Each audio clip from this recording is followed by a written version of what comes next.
It's hard to imagine the world today without Google. Before September 4th, 1998, finding what you were looking for on the internet was nearly impossible. Billions of searches occur on Google daily. What we don't know, we Google. Along with Amazon, Apple, Microsoft, and Facebook, Google is among the big 5 companies in the U.S. tech industry. Yet, unlike these other companies, few people know the revolution's geniuses.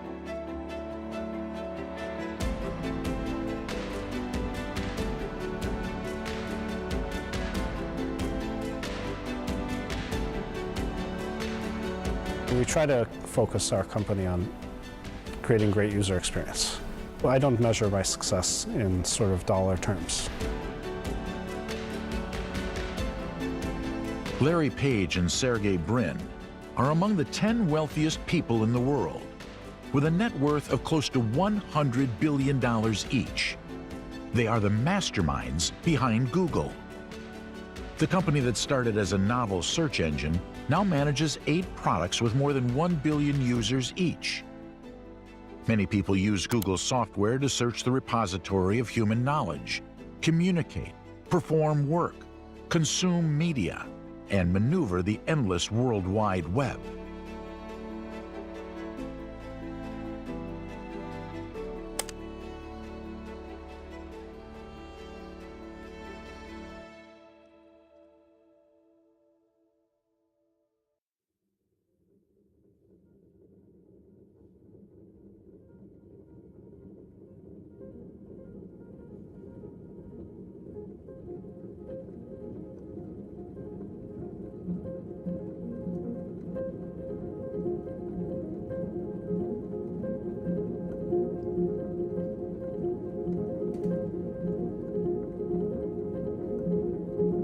In the early days of the web, searching the internet was rudimentary.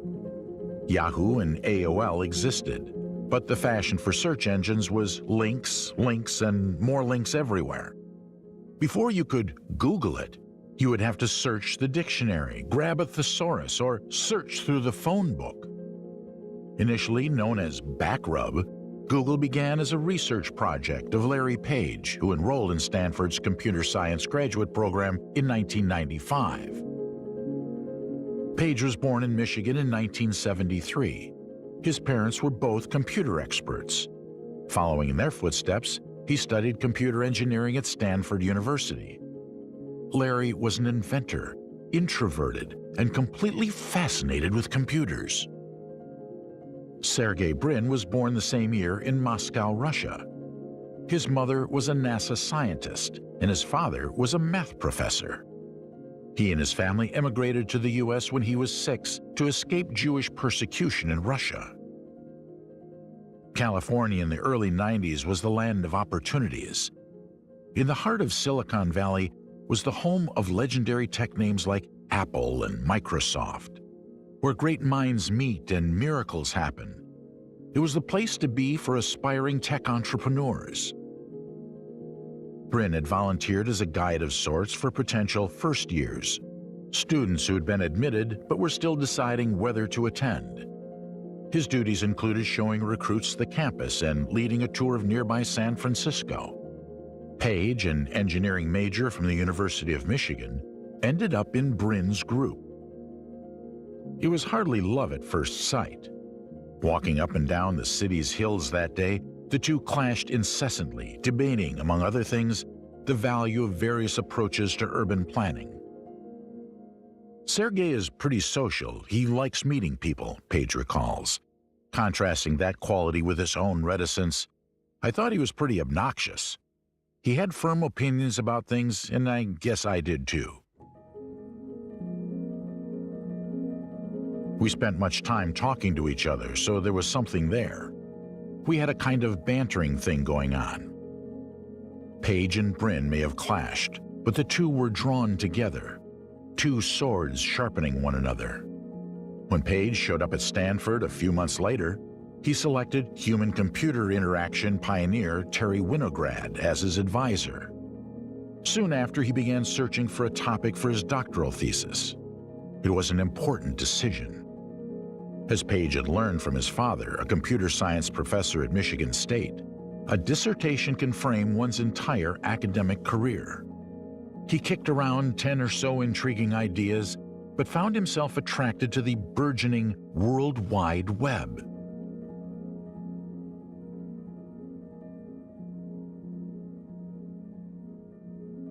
Page conceived a system that would crawl the internet to determine which pages were linked to other pages, positing that it could lead to the creation of a new kind of search engine.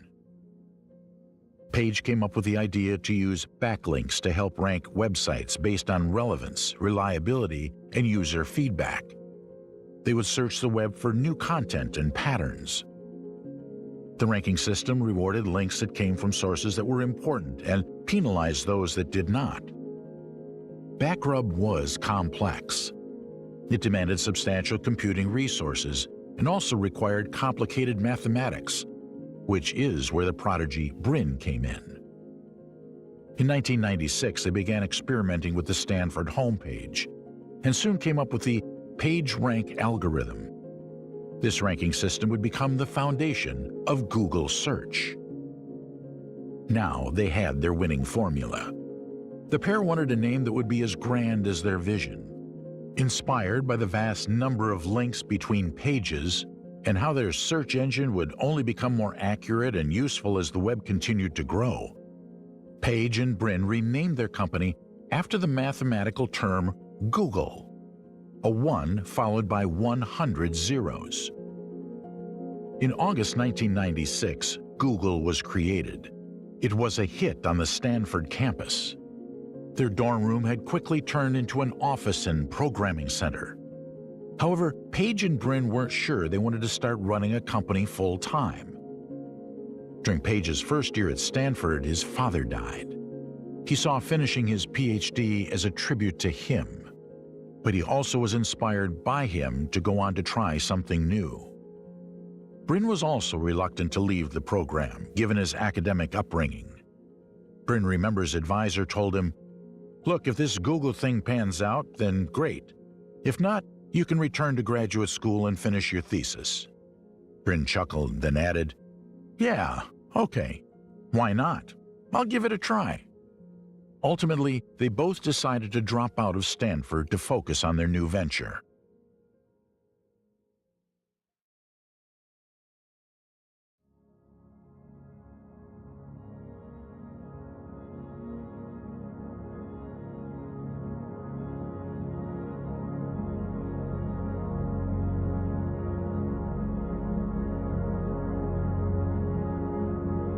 At Google, our mission is to make the world's information accessible and useful, and that means all of the world's information, which now in our index numbers over 1 billion documents.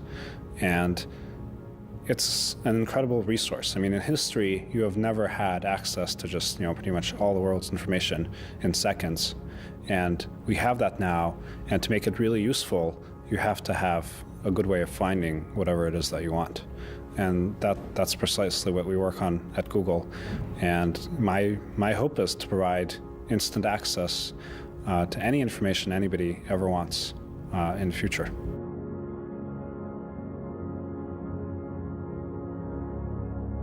Investors were skeptical of the new company. At the time, there were 5 search engines. They thought, why would the world need a 6th search engine? In 1998, they got their first check of $100,000 by Andy Bechtolsheim, a co-founder of Sun Microsystems. Ram Shriram and 2 other investors, Jeff Bezos, Amazon.com founder, and David Sheraton, a Stanford University professor, finally agreed to invest. Together, they raised $1 million to help Google get off the ground. It continued to receive several other investments, and a new one of $25 million was invested by venture capital firms. After that investment, Google Company was incorporated on September 4th, 1998. Later that month, the duo moved out of their dorm rooms and relocated into the garage of their friend Susan Wojcicki in Menlo Park, California. It would be their first office, with a ping-pong table and bright blue carpet. In 1998 and early 1999, Page and Brin attempted to sell Google for $1 million to Excite, Alta Vista, and Yahoo, but to no avail. With no buyers in sight, Google began hiring. They needed to find first-rate engineers and people who could meet their high standards. The company's first employee was Craig Silverstein, a fellow PhD student at Stanford. The hiring process for Google has always been grueling, even from the beginning. Chris Sacca, a former Google employee, said it was one of the most intense in the world. He had to go through 12 to 15 interviews over a few days. It has become even more strict over the years. As one of the top companies to work for, the tech giant receives more than 1 million applications yearly.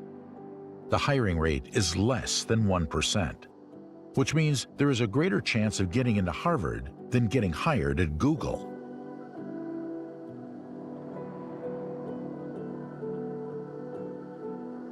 From the beginning, Page and Brin always wanted the best of the best.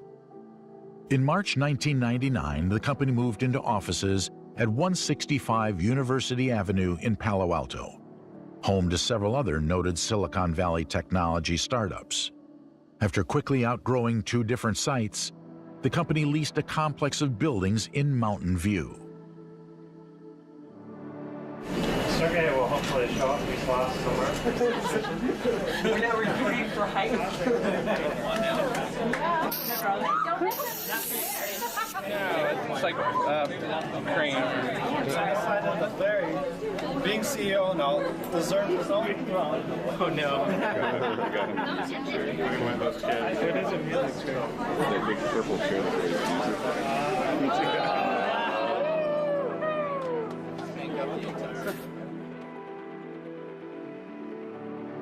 By the dawn of the new century, Google had attracted a loyal following among the growing numbers of internet users who liked its simple design. However, the company was not making money. Page and Brin were initially reluctant to turn their site into an ad-selling machine. Unlike other search rivals, Yahoo and AOL, their homepage was clean and efficient. They did not want to clutter their homepage with pop-ups and ads. The focus was on building user trust. No ads meant no revenue. The company wanted to find a way to incorporate ads without frustrating their audience. They made them small, no flashing or popping up on the screen. They were discreet.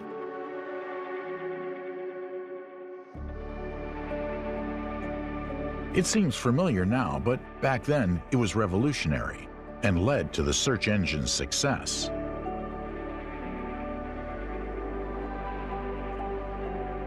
Money moved in, and by September 2000, their revenue exploded.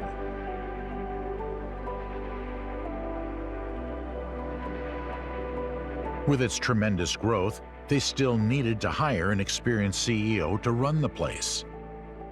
Seeking so-called adult supervision for the company, Eric Schmidt, who had an engineering background, was hired first as chairman and CEO, taking over from Page. They met Schmidt at the Burning Man Festival and 50 other future employees. Page then became president of products and Brin the president of technology. The duo's greatest strength was their ability to complement each other's talents and have each other's back. They would still be the creative minds and play integral roles behind the scene. But from then on, Schmidt would be the company's face and leader. As Google continued to evolve, its rivals slowly faded into obscurity. The early 2000s would prove to be significant and defining years for Google. Before Google became a verb, Yahoo was the premier internet search engine. As Google began gaining popularity, it became Yahoo's search engine provider in 2000. By the summer of 2002, Yahoo tried to acquire Google for $3 billion. But Google reportedly turned down the deal, as it felt it was worth at least $5 billion. Google went on to launch Google News later that year. a content aggregation service that would change how digital media was published and distributed on the web.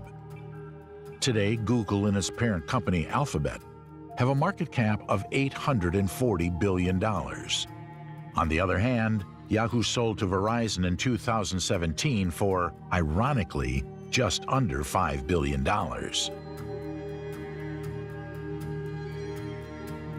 By 2003, the company had outgrown offices in Palo Alto and other nearby Silicon Valley locales.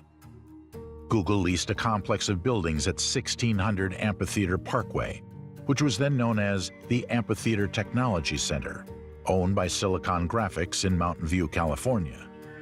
The move was designed to accommodate Google's more than 1,000-person workforce at the time.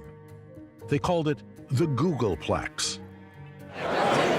And demand for what Google does has swollen its workforce to over 1,000 strong, the pick of the crop of America's geeks and nerds. In the company canteen, the food is free and supplied by the caterer who used to cook for the rock group, the Grateful Dead. Yes, this is a very hip place to be, and almost nobody looks over the age of 30.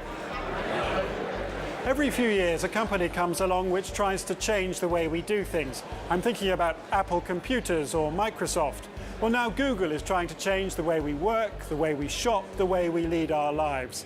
So it's no wonder this place is so full of energy and enthusiasm. Wouldn't you be excited if you were onto something big?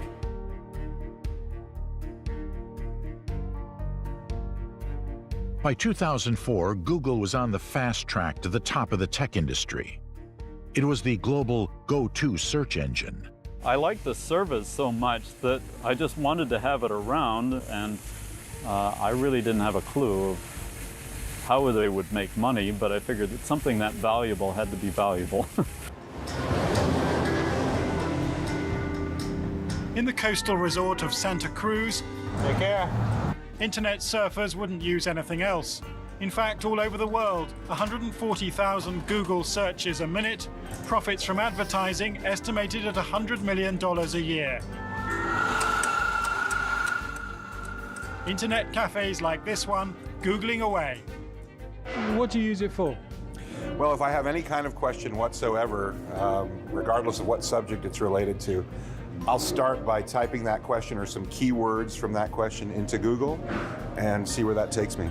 So has it changed your life? As much as anything computer-related can change your life. And Google's entered the language, as Xerox and Hoover did before it. The person that I'm seeing before we went on our first date, I Googled him just because I didn't know him very well and wanted to, sort of see if he was a criminal. In 2001, Google employee Paul Buchheit started work on an email product designed to address the company's increasing internal communications and storage needs. Buchheit, having worked on earlier web-based email in the 90s, decided to build a faster, more responsive client using Ajax, then a nascent set of web development techniques that would allow the product to receive information from a server without having to reload the entire page. On April 1, 2004, Gmail was launched to the public with 1 gigabyte of storage and advanced search capabilities, dwarfing the limitations imposed by popular competing email products of the time, many of which offered just a few megabytes of storage. The release date led many in the media to speculate it was an April Fool's prank. It was not. Google linked to 3 billion web pages, and their partnership with AOL brought them 34 million new customers. What was the next step to bring it to the next level? It was time for Google to float on the stock exchange. The company's web advertising products made it hugely profitable. Google priced its stock at $85 a share, giving it a $27 billion valuation after raising close to $1.7 billion. Soon, the company expanded even more with Google Maps, Google News, and Google Earth. They had finally built a reputation, and their bold ideas had worked. Google made it into dictionaries as a verb, becoming part of our culture.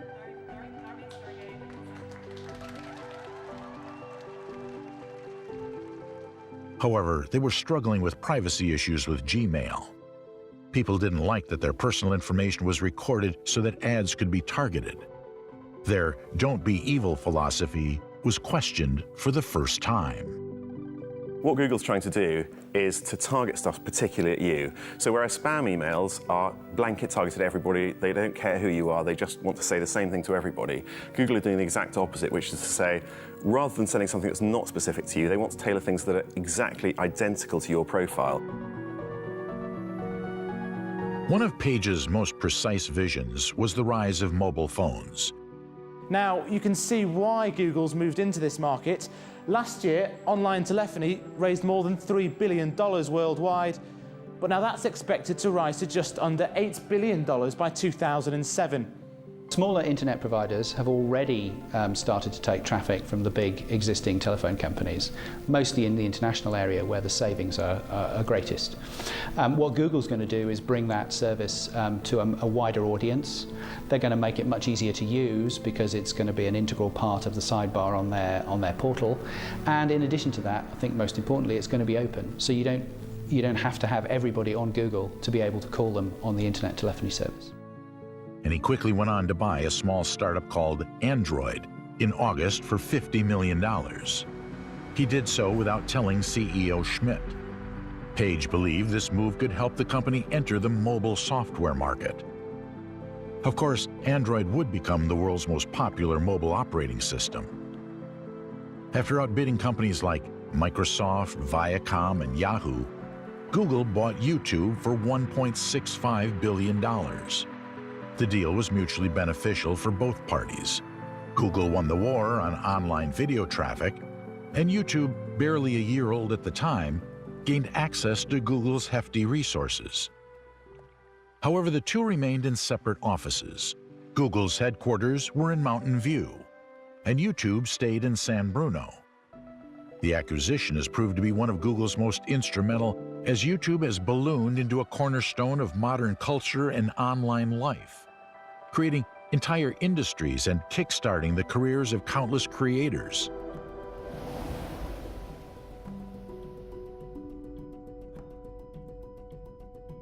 In 2007, Google began to clash with another one of the largest tech companies in the world, Apple, who launched the iPhone in January and was a phenomenal success.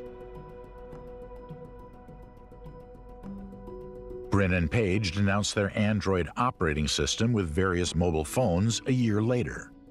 Their longtime idol, who is now a rival, Steve Jobs, slammed Google for entering the phone business and accused them of trying to one-up the iPhone.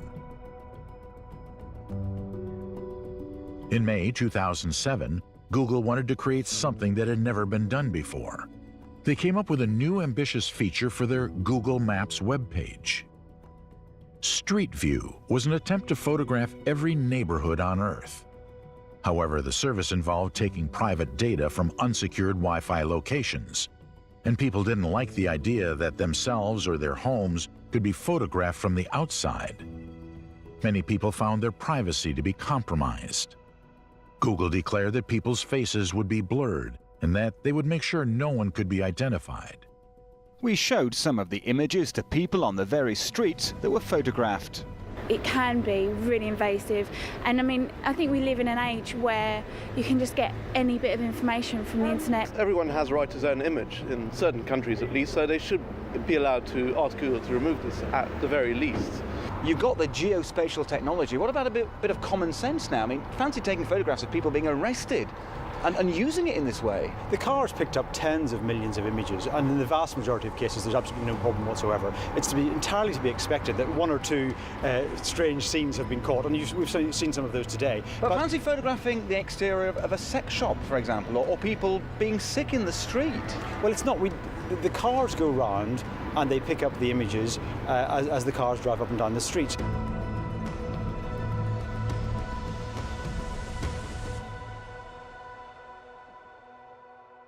Google hired several Mozilla Firefox developers, and together they made Chrome for Windows, which later came to other operating systems. It was still a beta version, but already had sandbox tabs for faster and more stable browsing. Google made a 40-page comic explaining how Chrome worked to go along with the announcement. Over 4 years, Google's browser has become more popular than Firefox and Internet Explorer. 10 years later, Chrome is now the world's dominant web browser, with around a 60% worldwide usage share. And it's the most significant driving force keeping Google's search more relevant today than ever. Apple wasn't Google's sole big rival. There was also Microsoft. Bill Gates even declared that he saw Google as one of his most significant competitors. The breadth of our research and the incredible people that we have really lets us do big advances in software. It's great to have Google out there. We have other areas like tablet, PC, or media center. We don't have competitors who really stayed in those things. So it's really pushing us on the internet search. We enjoy that. Fear's not the right word, but the value of competition and the enjoyment and the visibility that brings, that's great. We've had competitors at every stage of our history. And so when new competitors come along, it's great for consumers. Internet search, I can guarantee you, will be far better even a year from now than it is today. And that's because both Microsoft and Google will improve the search, and in fact even take some of that advertising revenue and give that back to the end user, because it'll be way more competitive than it is right at the moment. Both were ruthless and hungry for success. As Microsoft got slower over the years, Google made a place for itself in the internet area. Microsoft faces enormous challenges from the likes of Google, the very nature of computing, changing away from the desktop-based software pioneered by Gates to email and spreadsheets delivered via the internet. Microsoft has gotten slower over the years, and there are other companies like Google, for example, that are, making their name a name for themselves in this new era, in the internet era. With success comes the inevitability of making enemies. Around this time, Google faced yet another challenge: Mark Zuckerberg. The arrival of Facebook blindsided Google. It began to pass Google as the most visited website in the world. The company announced 500 million users in July 2010. Half of the site's membership used Facebook daily for an average of 34 minutes, while 150 million users accessed the site from mobile devices. A company representative called the milestone a quiet revolution. The rise of Facebook marked a shift in how people use the internet. Its sole use in the past was to gather information. As the web evolved, its users were now sharing information, organizing their lives, and connecting with friends. Google's efforts at social networking had failed. Google Wave and Google Buzz had been discontinued. Google Plus was their attempt in 2011 to challenge Facebook. According to a 2016 book by a former Facebook employee, some leaders at Facebook saw Google's foray into social networking as a serious threat to the company.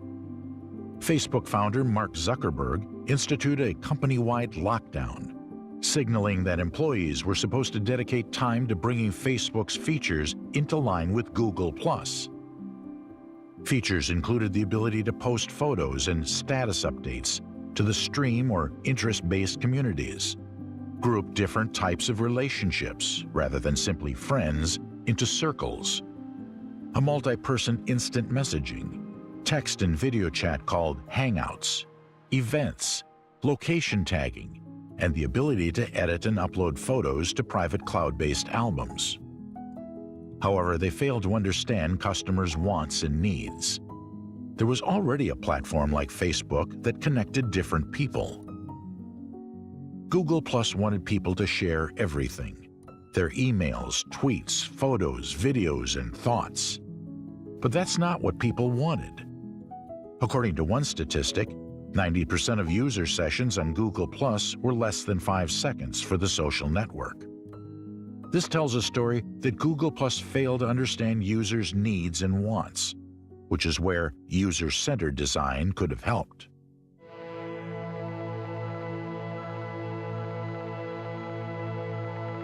Google made its largest acquisition ever on August 15, 2011. they bought Motorola Mobility for $12.5 million. That same year, there was an unexpected Silicon Valley shakeup. After 10 years, CEO Eric Schmidt announced that he was stepping down from his role to let Larry Page take over, as he was finally ready to take the reins. Schmidt tweeted, "Day-to-day adult supervision no longer needed." However, Page suffered from a health condition that would riddle his leadership. In 2012, he was struck by vocal cord paralysis, making it very difficult for him to talk, especially to large crowds. Consequently, as his voice became increasingly quiet and hoarse, he started skipping calls and slowly eliminated all public speaking events.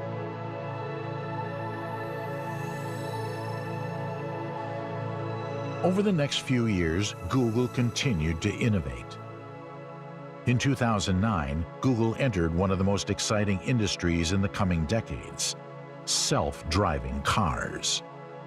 Over the past several years, the industry has multiplied, with many big tech companies getting behind the concept. In 2010, Google rolled out a fleet of 7 Toyota Priuses.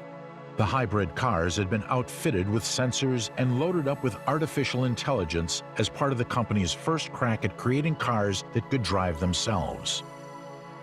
That effort would morph and evolve over the coming years and eventually become a standalone business known as Waymo. A technical revolution is coming, and Google is one company that plans for the future and adjusts to the world's evolution. A lot of weird experiments dominated the early days of Android. Companies like Motorola's Droid line, Samsung's early Galaxy phones, and HTC's Evo devices, all, in theory, ran the same Android software.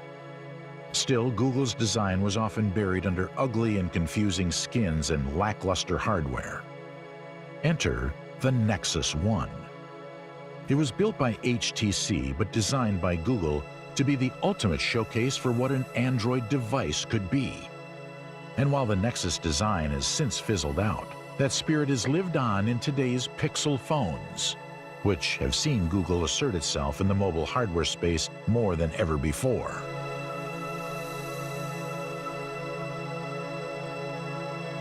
Alongside smartphones and web services, Google also began working on experimental hardware under the Google X and ATAP divisions. The most famous product is Google Glass, a wearable computer that augments information into your periphery, recorded videos and photos. To demonstrate the power of Project Glass, Sergey Brin showed off a live recording from a skydive at the company's I/O Developer Conference in 2012.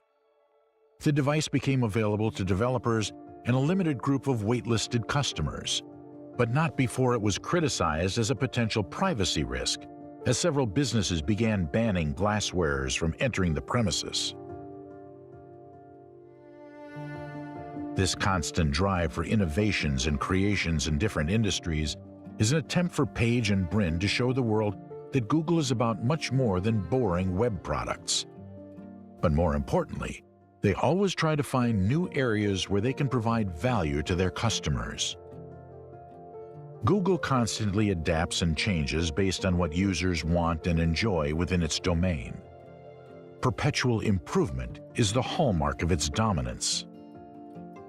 By 2015, the company was involved in an extensive range of various industries.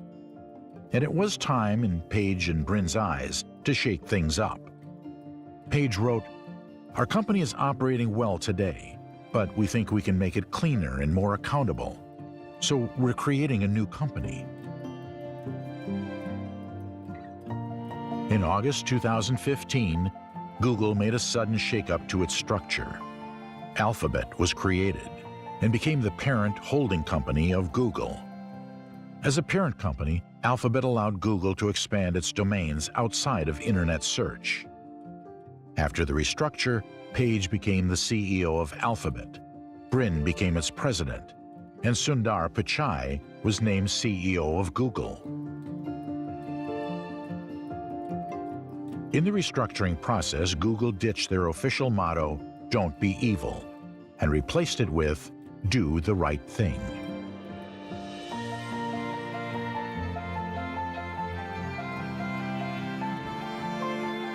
After Page and Brin stepped back, Google went through a troubling time as it came under more intense scrutiny. In 2017, Google was fined $2.7 billion for violating antitrust laws and manipulating its search result. However, this didn't stop Google from taking Apple's spot as the most valuable brand in the world that same year. Google's reach and influence in today's world is so categorically unparalleled in modern business that it's understandable that the company has faced several legal challenges over the years related to privacy and anti-competitive practices. But none were quite as forceful as this past summer's $5 billion fine from the European Union for alleged Android antitrust violations. The EU's regulatory body, the European Commission, determined that Google was prioritizing its own shopping service in ads displayed in the Chrome browser, which is preloaded by default on most Android smartphones. Although largely seen as a slap on the wrist that comes too little too late, the fine is part of a more significant realization from policymakers and the public that Google and its fellow Silicon Valley giants, Facebook and Amazon, may have long since entered into monopolistic territory. Just 1 month after the fine, U.S. President Donald Trump accused Google of manipulating search results to censor conservative news outlets.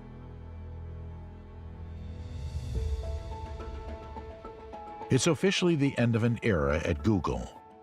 As the company faced investigations and mounting employee unrest, both Page and Brin let go of the steering wheel and completely stepped away in December 2019. Sundar Pichai became the CEO of Google and Alphabet.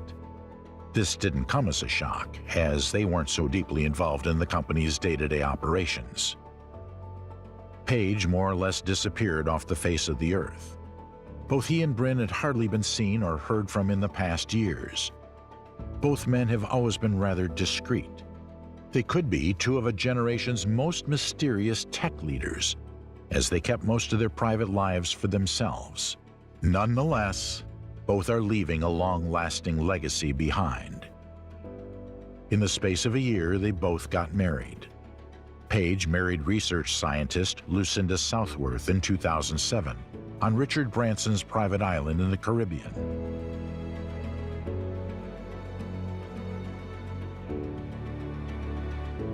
Branson was also his best man.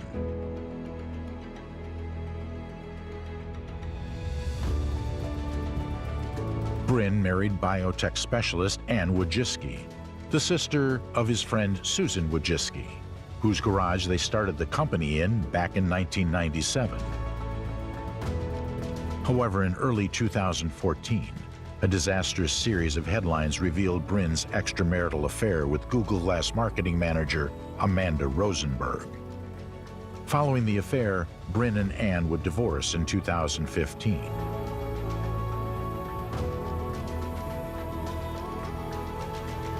Brin married attorney Nicole Shanahan in 2018. Looking back at the big moments in both men's careers and how their actions have had a monumental impact, not just on the internet, but on society itself, we can see that what they have built will likely last for decades.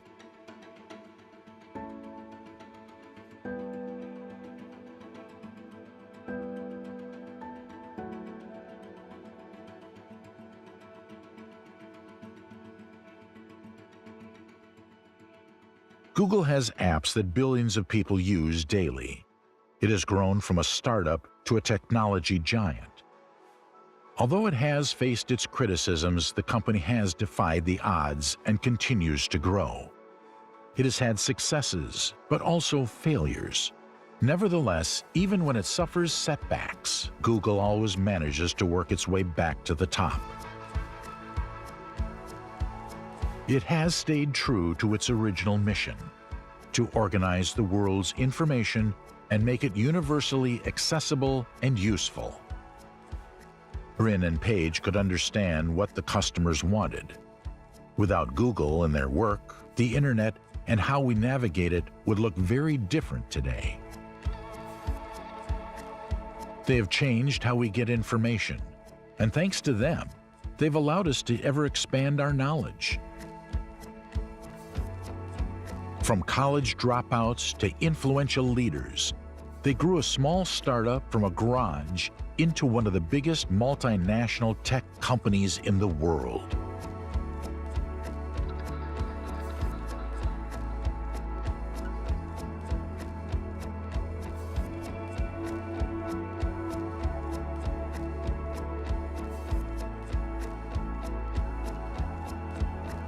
It is easy to see how far it has come when we think about how Page and Brin tried to sell the company for $1 million to Yahoo back in 1999. Now it is worth near to $1 trillion. Sergey Brin and Larry Page built the search giant that shaped the world, one that humans simply can't live without.